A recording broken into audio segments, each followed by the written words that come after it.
Meron akong pasalubong sa dalawa kong apo. Kasi hindi ko pa nakita sila na kumain nito. Ngayon, ito naisipan kong bilhin. Simpleng pasalubong. Pero alam ko hindi pa nila ito na hindi ko pa sila nakitang kumain nito. Oh, close your eyes muna. Close your eyes. Walang titikman muna kung anong nasa. Sipogi muna. Close your eyes. Ano yun? Sarap yung ano. Yung ano yan? Si ate naman. Ah! O ate. Mais. Mais. Mais daw. Diba? Anong mais? Mais na. Hindi yan mais. Ano? Anong say mo? Sarap. Sabi ko sa inyo, hindi pa ito nakatikim ng mga apo ko ng itsura ko. Ng pasalubong ko. Sabi nila, mais daw. Papakita ko sa inyo, guys.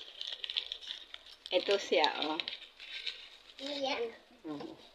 Umalis ka muna dyan. Hindi kita bibigyan. Ito, guys, oh. Oh, ang sabi ng mga apo ko, mais daw. Kasi naalala ko, habang ako naglalakad kanina doon sa labas, sabi ko parang hindi ko pa nakita yung mga apo ko na kumain nito. Ay, San Pedro.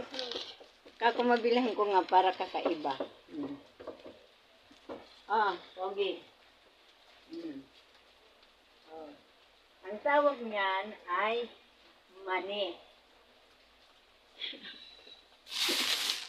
Ang tawag nito ate, mani. Mas maganda kung madalas kang kayo nitong kakain kasi itong pa dagdag ng kalinugan. Ito? Sabi, Oo. sabi pang tigawat daw. Hindi mali yan. Sabi ko na nga ba eh. Oh, anong sa inyo?